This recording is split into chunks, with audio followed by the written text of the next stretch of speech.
समझिए, देखिए कल के क्लास में मैंने आप लोगों को अंशों के निर्गमन से संबंधित क्वेश्चंस कराए थे। अभी तक हम लोग एक मुश्त राशि वाला क्वेश्चन देख चुके हैं, दूसरा हम लोगों ने किस्तों वाला क्वेश्चन देखा है ना। प्रीमियम और बट्टे वाली कहानी पता है कि नहीं पता है? पता है ना, ठीक है। आज बात करने वाले हैं कि अगर मान लीजिए, अच्छा होमवर्क दिया था, किस्तों में कुछ बनाए हो कि नहीं बनाए हो? बनाए हो पक्का? ठीक है।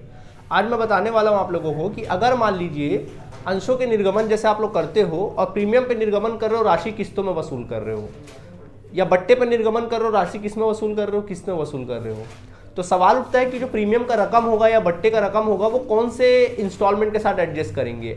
आवेदन के साथ एडजस्ट करेंगे, आवंटन के साथ एडजस्ट करेंगे, या योजनाओं के साथ एडजस्ट करेंगे? तो जनरली प्रीमियम या बट्टा को किस मतलब इंस्टॉलमेंट के साथ एडजस्ट करना है वो क्वेश्चन में जनरली दे सकता है। और क्वेश्चन में अगर नहीं दिया जाए तो 90% या 99% चांसेस है कि आवंटन पे ही लिया जाता है।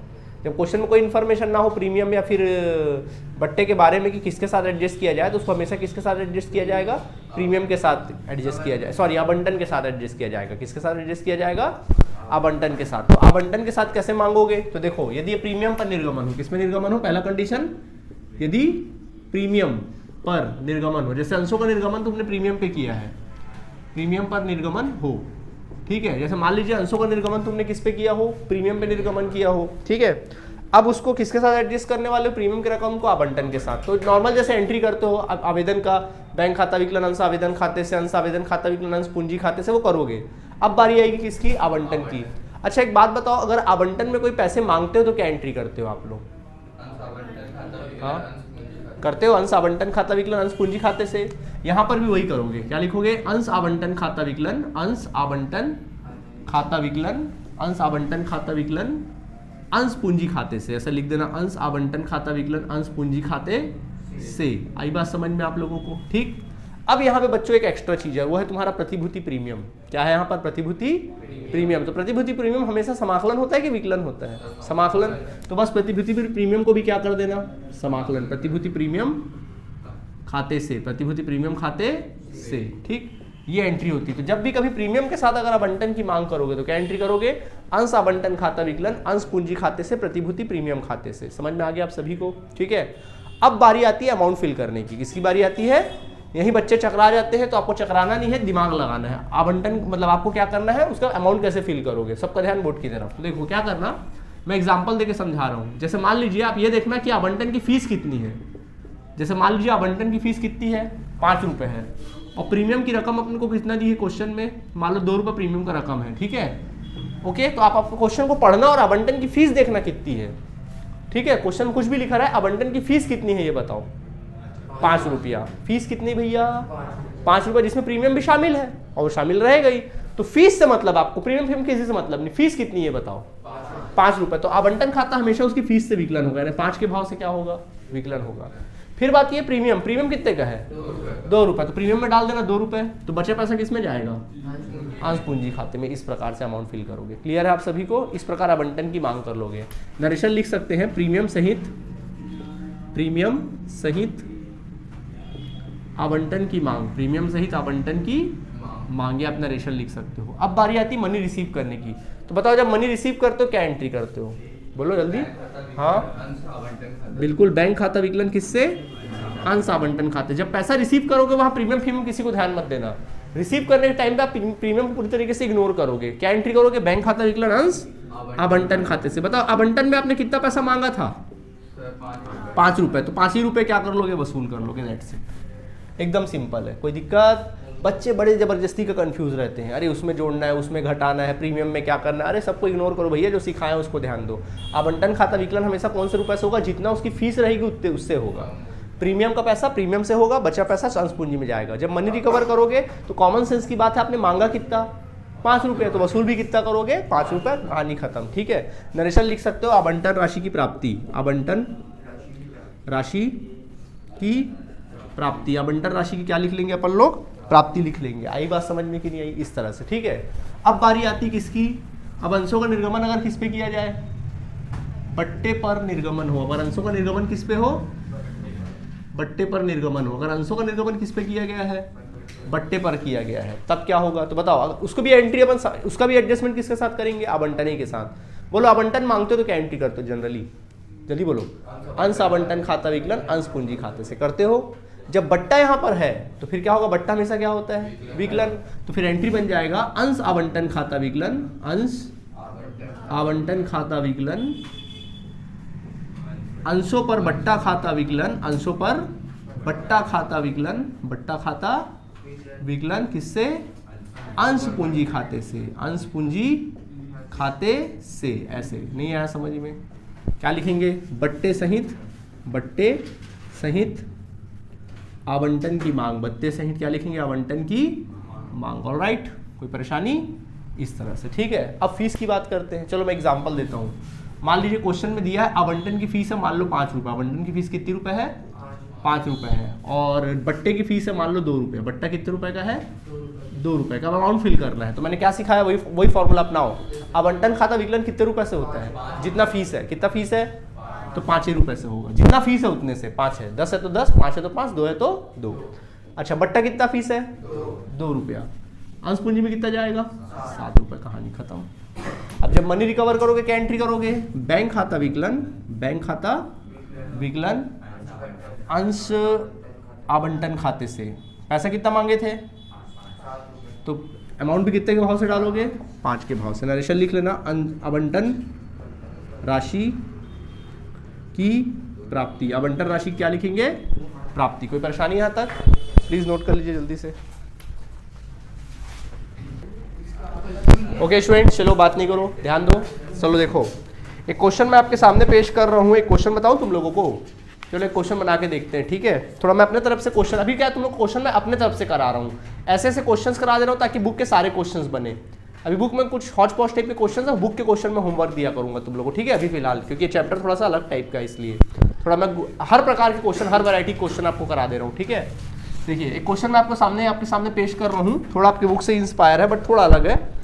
एक कंपनी ने 10 रुपये वाले 12,000 अंश जनता में निर्गमित किए। एक कंपनी ने 10 रुपये वाले अंश, 10 रुपये वाले अंश 2 रुपये प्रीमियम पर, चलो हम लिख देते हैं 2 रुपये प्रीमियम पर 12,000 अंश जनता में निर्गमित किए, जनता में निर्गमित किए, जनता में क्या किए, निर्गमित किए, ठीक है। जनता में निर्गमित किए 12,000 अंश, ठीक। राशि कुछ इस प्रकार दे थी, आवेदन पर 3 रुपये, आवेदन पर जो था वो 3 रुपये था, आवंटन पर 5 रुपये, आवंटन पर कितना रुपया, 5 रुपये प्रीमियम सहित, लिख दे रहा हूँ मैं यहाँ पे, प्रीमियम सहित, प्रीमियम सहित, ठीक है। आवंटन पर 5 रुपये प्रीमियम सहित। देन फिर लिखा हुआ है आवंटन, आवेदन पर 3 रुपये, आवंटन पर कितना रुपये, 5 रुपये, ठीक है। प्रथम याचना पर 3 रुपये, प्रथम याचना पर कितना रुपये, 3 रुपये, प्रथम याचना पर 3 रुपये। और शेष अंतिम याचना पर, शेष पैसा किस पर, तो बताओ शेष रकम कितना रह सकता है अंतिम याचना का, जल्दी बोलो कितना हो सकता है शेष रकम, 2 रुपये। कैसे भाई, 10 रुपये का अंश है, 2 रुपये प्रीमियम पे निर्गमित किए, वसूलना कितना आपको, 12 वसूलना है। कितना वसूलना है, 12। आपने 3 वसूला आवेदन पर, 5 रुपये वसूला आवंटन पर प्रीमियम सहित, और 3 रुपये वसूला किस पे, याचना पर। कुल मिला कितना हुआ देखो, 5 3 8 8 3 9 10 11, तो कितना वसूल हो गया, शेष पैसा 11 रुपये। 1 रुपये किस में रहेगा, अंतिम याचना पर। समझ में आ गया कि नहीं आ गया। अब आपको फर्म की पुस्तक में क्या करनी है, पंजी प्रविष्टियां करनी। कल सिखाए थे कि नहीं सिखाए थे पंजी प्रविष्टियां, ठीक है। जल्दी से बच्चों क्वेश्चन लिखो और तुरंत क्या करो, एक कॉलम बना लो, ठीक है। जल्दी से जर्नल एंट्री के 1 पेज का कॉलम बनाओ, कम ऑन। ओके चलो, सबका कॉलम बन गया, स्टार्ट करें। चलिए चलिए पहले बोलो फर्स्ट पैसा कौन सा आएगा, आवेदन का। चलो एंट्री करो, बोलो अंश आवेदन खाते से। अच्छा इसमें समता या पूर्वाधिकार लिखते तो नाम डाल देते ना। चलो लिखो जल्दी, बैंक खाता विकलन अंश आवेदन खाते से। कम ऑन जल्दी लिखिए, बैंक खाता विकलन अंश आवेदन खाते से, बैंक खाता विकलन अंश आवेदन खाते से, बैंक खाता विकलन अंश आवेदन खाते से। लिख दिए, बैंक खाता विकलन अंश आवेदन खाते से, ठीक है। नरेशन लिख लेना, नरेशन लिखो 12,000 अंशों पर, 12,000 अंशों पर 3 रुपये की दर से, 12,000 अंशों पर 3 रुपये की दर से आवेदन राशि की प्राप्ति, 12,000 अंशों पर 3 रुपये की दर से आवेदन राशि की प्राप्ति, 12,000 अंशों पर 3 रुपये की दर से आवेदन राशि की प्राप्ति। हो गया, अब मल्टीप्लाई करो, 36,000 लिखो, 36,000, 36,000 36,000 हो गया। अब इस पैसे को कहाँ ट्रांसफर किया जाएगा, बोलो एंट्री, अंश आवेदन खाता विकलन अंश पूंजी खाते से। लिख डालो। अंश आवेदन खाता विकलन अंश पूंजी खाते से, अंश आवेदन खाता विकलन अंश पूंजी खाते से, अंश आवेदन खाता विकलन अंश पूंजी खाते से, अंश आवेदन खाता विकलन अंश पूंजी खाते से।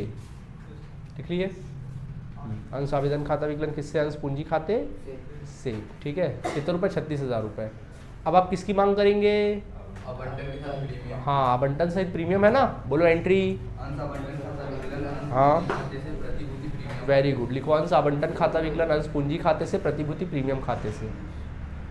अंश आवंटन खाता विकलन अंश पूंजी खाते से प्रतिभूति प्रीमियम खाते से। आप क्यों नहीं लिख रहे हो भाई साहब?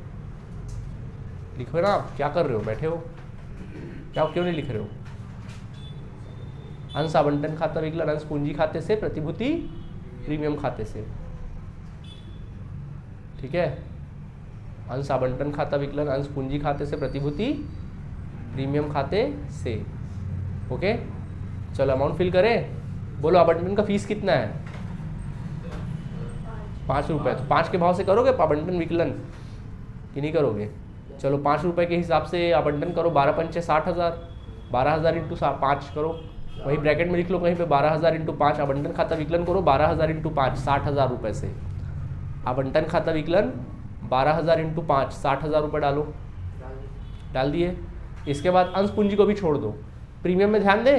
बोलो प्रीमियम का फीस कितना है? 2 रुपए। तो 2 रुपये का 12,000 शेयर के भाव से कितना हुआ? 24,000। तो प्रीमियम खाता को समाकलन करो 24,000 से, आवंटन विकलन कियो 60,000 से, प्रीमियम 24,000 से। डाल दिए। अब बचा पैसा कितना? 3 रुपये। भाई 5 उधर चला गया, 2 इधर चला गया, बचा कितना? 3 वंश पूंजी में जाएगा। बैलेंसिंग कितना हुआ? 12,000 इंटू 3 36,000। 12,000 इंटू 3 कर दो 36,000। ऑल राइट, ठीक है। नरेशन लिख लेना। प्रीमियम सहित आवंटन की मांग, प्रीमियम सहित आवंटन की मांग, प्रीमियम सहित आवंटन की मांग। कैसा लग रहा है? चैप्टर इजी है। प्रीमियम सहित आवंटन की मांग, फटाफट लिखो। प्रीमियम सहित आवंटन की मांग। ठीक है, प्रीमियम सहित क्या लिखेंगे? आवंटन की मांग। कोई परेशानी नहीं है? ओके, प्रीमियम सहित आवंटन की मांग। ओके, तो प्रीमियम सहित क्या लिखे हम लोगों ने? आवंटन की मांग। ऑल राइट, ठीक है। अभी हाँ, अभी पैसा, हाँ पैसा, अब पैसा वसूल करोगे। बोलो कितना एंट्री करेंगे? लिख दो बैंक खाता विकलन अंश आवंटन खाते से, बैंक खाता विकलन अंश आवंटन खाते से, बैंक खाता विकलन अंश आवंटन खाते से, बैंक खाता विकलन अंश आवंटन खाते से। ठीक है, हाँ नरेशन लिख लेना। आवंटन राशि की प्राप्ति, नरेशन लिख लो। आवंटन राशि की प्राप्ति, आवंटन राशि की प्राप्ति, नरेशन लिख लेना। आवंटन राशि की प्राप्ति, आवंटन राशि की प्राप्ति। कितने रुपये मांगे थे? 60। तो फिर 60,000 अमाउंट डाल दो। 60,000 60,000। अब प्रथम याचना की मांग कर लो। बोलो क्या एंट्री बनेगा? लिखो अंश प्रथम याचना खाता विकलन अंश पूंजी खाते से, अंश प्रथम याचना खाता विकलन अंश पूंजी खाते से, अंश प्रथम याचना खाता विकलन अंश पूंजी खाते से, अंश प्रथम याचना खाता विकलन अंश पूंजी खाते से। नरेशन लिख लेना, नरेशन लिख लेना। 12,000 अंशों पर प्रथम याचना की, 12,000 अंशों पर 3 रुपये की दर से, 12,000 अंशों पर 3 रुपये की दर से आवंटन राशि, सॉरी प्रथम याचना की मांग, मल्टीप्लाई कर देना। 36,000 डाल दो अमाउंट में। 36,000 36,000। ऑल राइट, कितना डल गया? 36,000 और 36,000 डल गया। 36,000 36,000। नरेशन लिखना। 12,000 अंशों पर 3 रुपये की दर से प्रथम याचना की मांग, 12,000 अंशों पर 3 रुपये की दर से प्रथम याचना की मांग। डन हुआ कि नहीं हुआ? हो गया। चलिए ठीक है, अब इसका पैसा वसूल कर लो। बोलो क्या एंट्री बनेगा? लिखो बैंक खाता विकलन अंश प्रथम याचना खाते से, बैंक खाता विकलन अंश प्रथम याचना खाते से, बैंक खाता विकलन अंश प्रथम याचना खाते से, बैंक खाता विकलन अंश प्रथम याचना खाते से। कितना मांगे थे? 36,000। वसूल कर लो 36,000। बैंक खाता विकलन कर दो 36,000 36,000 36,000 36,000। कोई दिक्कत? ओके, नरेशन लिख लोगे। प्रथम याचना की प्राप्ति, नरेशन लिख लेना। प्रथम याचना राशि की प्राप्ति, प्रथम याचना राशि की प्राप्ति, प्रथम याचना राशि की प्राप्ति हो गया। चलिए आगे बढ़ें इसके बाद नेक्स्ट। अभी चलो किसकी मांग करोगे, बोलो क्या एंट्री बनेगा। अंतिम याचना खाता विकलन लिखो अब अंश अंतिम याचना खाता विकलन अंश पूंजी खाते से, अंश अंतिम याचना खाता विकलन अंश पूंजी खाते से, अंश अंतिम याचना खाता विकलन अंश पूंजी खाते से, अंश अंतिम याचना खाता विकलन अंश पूंजी खाते से। लिख लिए, कोई दिक्कत। नरेशन लिख लेना। 12,000 अंशों पर 12,000 अंशों पर 1 रुपये की दर से अंतिम याचना की मांग, 12,000 अंशों पर 1 रुपये की दर से अंतिम याचना की मांग, मल्टीप्लाई कर दो, डाल दो 12,000 12,000 12,000 डाल दो, 12,000 12,000 डल गया 12,000। ऑलराइट, अब मन रिकवर कर लोगे, चलो लिख लो, ठीक है। चलिए अब देखिए, अब मैं आपको इसी क्वेश्चन में कुछ अलग बता रहा हूँ। इसी क्वेश्चन को अपन थोड़ा बदल देते हैं, ठीक है। यही क्वेश्चन है बट इसमें मैं क्या बोल रहा हूँ, पंजी प्रविष्टियाँ कीजिए एवं रोकड़ बही बनाइए। क्या बोल रहा हूँ मैं, रोकड़ बही तैयार कीजिए। देखिए कई बार क्वेश्चन ऐसा भी आ जाएगा, आपको रोकड़ बही का जिक्र करेगा। क्या करेगा, ध्यान देना भाई, इधर देखो, अब किसका जिक्र करेगा। अभी तक देखो जो भी क्वेश्चन मिल रहा था उसमें हमेशा क्या बोलता था, पंजी प्रविष्टि बनाइए। लेकिन ये अब क्वेश्चन में क्या लिखा है, रोकड़ बही। कहीं भी क्वेश्चन में अगर रोकड़ बही का प्रयोग करने के लिए कहेगा आपको, तो फिर आपको थोड़ा अलग तरीके से क्वेश्चन बनाना है। कैसे बनाना है, देखो देखो, पंजी प्रविष्टि करते हो तो फर्स्ट एंट्री क्या करते हो, बैंक खाता विकलन अंश आवेदन खाते से। सेकंड एंट्री क्या करते हो, अंश आवेदन खाता विकलन अंश पूंजी खाते से। करते हो कि नहीं करते हो। तो रोकड़ बही, जहां कोई भी क्वेश्चन में अगर रोकड़ बही तैयार करने बोला है तो क्या करोगे, जो बैंक, जो जितनी भी एंट्रीज होती ना, जितनी भी पंजी प्रविष्टि होती है बैंक वाली, जहां जहां बैंक प्रभावित होगा उसकी पंजी प्रविष्टि नहीं करोगे, उसकी एंट्री सीधा रोकड़ बही में करोगे। किसमें करोगे, और पंजी प्रविष्टि किसके करोगे पता है, जिसमें बैंक प्रभावित नहीं होता है। चलो बना के दिखाता हूँ, ठीक है, समझो। इधर देखो, जैसे क्या बोला, रोकड़ बही बनाने बोला ना, तो क्या करना है, रोकड़ बही का कॉलम बना लेना। रोकड़ बही का कॉलम बना लो इस तरह से, ये कॉलम रहेगा रोकड़ बही का, तिथि विवरण राशि, तिथि विवरण और राशि, इस प्रकार से कॉलम बना लेना रोकड़ बही का, ठीक है। ये तुम्हारा खाता पृष्ठांक हो जाएगा रोकड़ बही का, ठीक। ब्रैकेट में लिख लो बैंक, ब्रैकेट में लिख लेना बैंक, तिथि विवरण राशि, तिथि विवरण और राशि, तिथि विवरण राशि, तिथि विवरण क्या लिखेंगे, राशि, खाता पृष्ठांक और खाता पृष्ठांक। चलो देखो, सबका पहले बोर्ड की तरफ देखो, इधर देखो, बोलो आवेदन का फीस वसूल करोगे। बोलो फर्स्ट एंट्री क्या बनेगी, जल्दी बोलो। बैंक खाता विकलन अंश आवेदन खाते से। बैंक प्रभावित हुआ कि नहीं हुआ, जब बैंक प्रभावित हुआ बच्चों तो सीधा बैंक खाता क्या हुआ, तो विकलन पक्ष में आना। अरे एक चीज मैंने क्वेश्चन में लिखना भूल गया, कुछ और लिख दे रहा हूँ, लिख दूँ एक क्वेश्चन और, एक चीज और लिख दे रहा हूँ, निर्गमन व्यय। सुनो, एक क्वेश्चन में क्या था, निर्गमन व्यय, निर्गमन व्यय, निर्गमन व्यय समझते हो। जैसे मान लो 5,000 निर्गमन व्यय हुआ, इतना बड़ा व्यापार को आप क्या कर रहे हो, चला रहे हो, अंशों का निर्गमन कर रहे हो।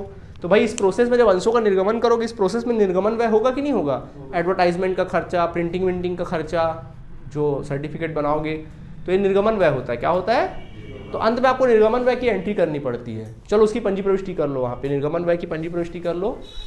खर्चा व्यय है, खर्चा है ना, तो एंट्री क्या बनेगा, निर्गमन व्यय खाता विकलन रोकड़ बैंक खाते से, निर्गमन व्यय खाता विकलन बैंक खाते से। लास्ट में कर लो एंट्री, बोलना भूल गया था मैं, लिख लो निर्गमन व्यय खाता विकलन बैंक खाते से, निर्गमन व्यय खाता विकलन बैंक खाते से, निर्गमन व्यय खाता विकलन किससे, बैंक खाते से। नरेशन लिख लेना, निर्गमन व्यय का भुगतान, निर्गमन व्यय का भुगतान, नरेशन लिखना, निर्गमन व्यय का भुगतान 5,000 5,000, निर्गमन व्यय का भुगतान 5,000 5,000 5,000 5,000। अब तो ठीक है ना।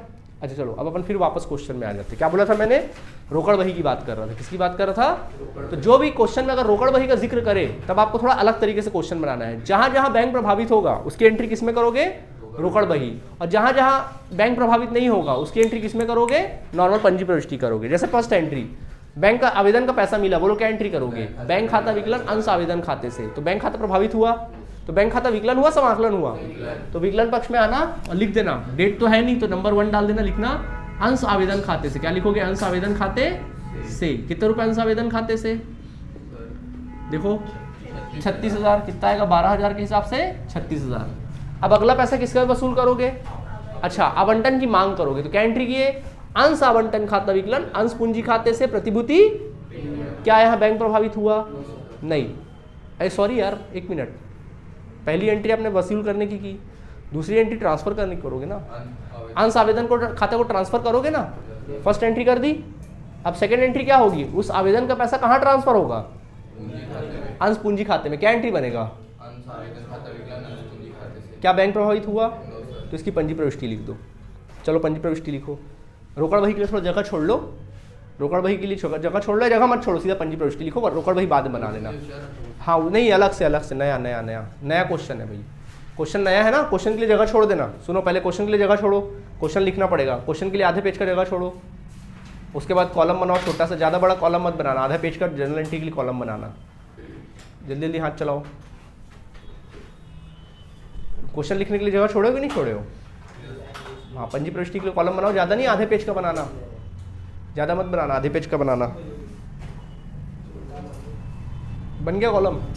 ओके, हाँ बोलो। तो फर्स्ट एंट्री जहाँ बैंक प्रभावित होगा उसकी एंट्री रोकड़ बही में। सेकंड एंट्री में क्या बैंक प्रभावित हुआ? क्या एंट्री हुआ? अंश आवेदन खाता विकलन अंश पूंजी खाते से।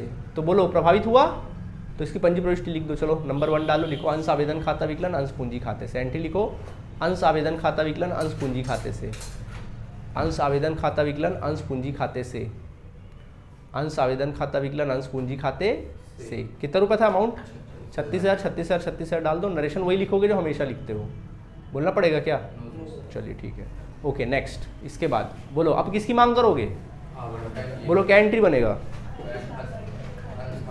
हाँ, क्या यहाँ बैंक प्रभावित हुआ? तो सीधा एंट्री कर दो, लिखो एंट्री अंश आवंटन खाता विकलन अंश पूंजी खाते से, अंश आवंटन खाता विकलन अंश पूंजी खाते से प्रतिभूति प्रीमियम खाते से, अंश आवंटन खाता विकलन अंश पूंजी खाते से प्रतिभूति प्रीमियम खाते से, अंश आवंटन खाता विकलन अंश पूंजी खाते से प्रतिभूति प्रीमियम खाते से, प्रतिभूति प्रीमियम खाते से, प्रतिभूति प्रीमियम खाते से। लिखे? नरेशन लिख देना, प्रीमियम सहित आवंटन की मांग, प्रीमियम सहित आवंटन की मांग। 12,000 अंशों पर 5 के भाव से 60,000, आवंटन खाता विकलन करो 60,000 से, पूंजी खाते करो 36,000 से, और प्रीमियम करो 24,000 से, हमेशा की तरह, पिछले बार की तरह 24,000 से कर दिए। ठीक है, 60,000 36,000 और 24,000। ठीक, अब मनी रिकवर करोगे? बोलो पैसा आएगा? बोलो क्या एंट्री बनेगा? हाँ, बैंक खाता विकलन अंश आवंटन खाते से। क्या बैंक प्रभावित हुआ? तो बैंक खाता क्या हुआ? तो विकलन पक्ष में आओगे, कहाँ होगे? क्या लिखोगे? अंश आवंटन खाते से। सेकंड नंबर लिखना, क्या लिखोगे? अंश आवंटन खाते से, अंश आवंटन खाते से। कितने रुपए डालेंगे? 60,000, यहाँ डाल दो 60,000 रुपए। ऑलराइट, ठीक है। इसके बाद नेक्स्ट, अब किसकी मांग करोगे? बोलो क्या एंट्री करोगे? क्या बैंक प्रभावित हुआ? तो पंजी प्रविष्टि कर दो। अंश प्रथम याचना खाता विकलन अंश पूंजी खाते से, अंश प्रथम याचना खाता विकलन अंश पूंजी खाते से, अंश प्रथम याचना खाता विकलन अंश पूंजी खाते से। कितने की मांग किए थे? 3 रुपए की दर से 12,000 अंशों पर 36,000। 36,000 डाल दो, अमाउंट में नरेशन वही रहेगा जो हमेशा रहता है, 36,000 36,000 डल गया। ठीक, अब मनी रिकवर करें? बोलो क्या एंट्री बनेगा? तो बैंक खाता प्रभावित हुआ ना, तो फिर उसकी एंट्री रोकड़ बही में करेंगे। कहाँ करेंगे? रोकड़ बही में। क्या लिखेंगे? अंश प्रथम याचना खाते से, प्रथम याचना खाते से। पैसा आ रहा है तो विकलन साइड एंट्री करते चलो। कितना? 36,000। ठीक है, अब क्या करेंगे? मांग करेंगे किसकी? अंतिम याचना की। बोलो अंतिम याचना की क्या एंट्री बनेगी? मांग करोगे तो लिखिए अंश अंतिम याचना खाता विकलन अंश पूंजी खाते से, अंश अंतिम याचना खाता विकलन अंश पूंजी खाते से, अंश अंतिम याचना खाता विकलन अंश पूंजी खाते से।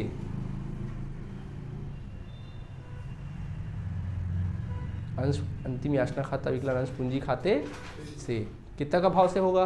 12,000, 1 रुपए के रेट से 12,000 12,000 डाल दो। अब मनी रिकवर करें? बोलो बच्चा पार्टी क्या एंट्री करोगे? बैंक खाता विकलन अंश अंतिम याचना खाते से। बोलो किस साइड? क्या लिखेंगे? अंश अंतिम याचना खाते से, अंश अंतिम याचना खाते से। कितना रुपया? 12,000। ठीक है, और लास्ट एंट्री क्या होगा निर्गमन व्यय की, निर्गमन व्यय खाता विकलन अंश कहाँ, हाँ निर्गमन व्यय खाता विकलन बैंक खाते, बैंक प्रभावित हुआ, बैंक क्या हुआ समाकलन, किस साइड एंट्री करेंगे, समाकलन साइड में लिखेंगे, हाँ निर्गमन व्यय खाता को, निर्गमन व्यय खाता को कितना रुपया 5,000। ऑलराइट, और कुछ बचा नहीं तो बस शेष निकाल देना। तो ऐसा अकाउंट क्लोज करो, शेष निकालो। चलो कितना आएगा देखो, इसको टोटल करो। 1 लाख कितना आ रहा है 44,000 आ रहा है, 1,44,000, 5,000 घटा दो उसमें कितना आएगा 1,39,000। क्या बोलेंगे 31, जनरली 31 मार्च लिखते हैं, शेष ले गया, शेष ले गया। और इसको अगले साल ट्रांसफर कर देना 1 अप्रैल, शेष लाया गया। इसका मतलब बैंक में आपके पास इतना पैसा पड़ा हुआ है। समझ में आया कि नहीं आया? डेट दिया रहा है तो डेट लिखा करो, नहीं दिया रहा तो नंबरिंग डाल दे करो। क्लियर हुआ कि नहीं हुआ? अब कोई परेशानी बन जाएगा?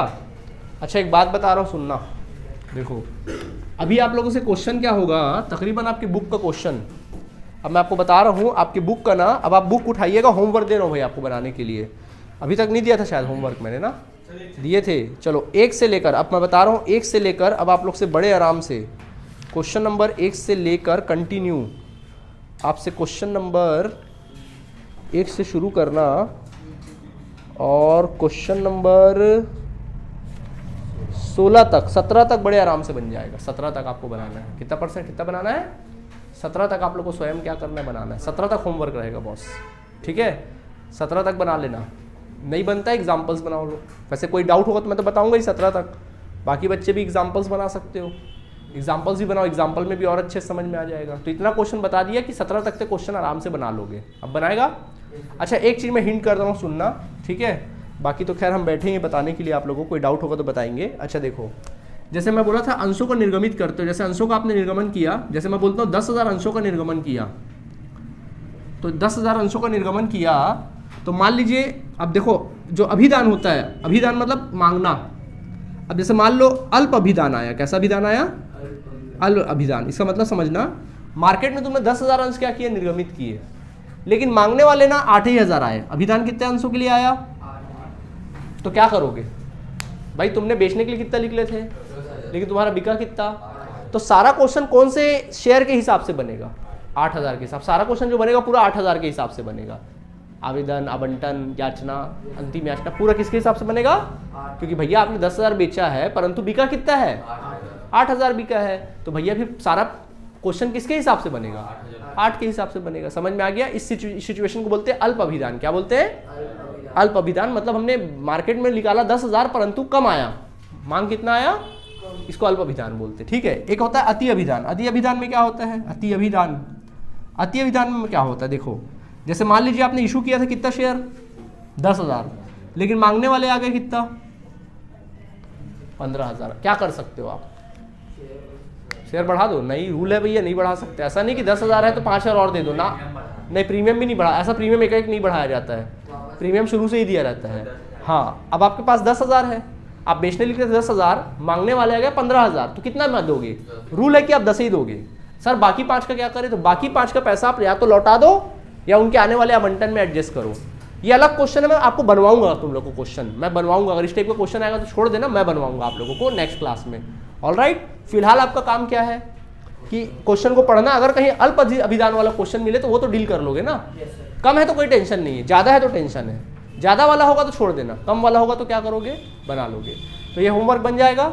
और जहाँ जहाँ रोकड़ बढ़ी का जिक्र करेगा तो कैसे बनाओगे, ऐसे ही बनाओगे। समझ में आ गया कि नहीं आ गया? देखो कितना आसान है, मिल गया 6 नंबर आराम से, इतना बड़ा क्वेश्चन बना दिए। तो कोई दिक्कत? तो अगली मुलाकात नेक्स्ट क्लास में होगी। ओके, धन्यवाद।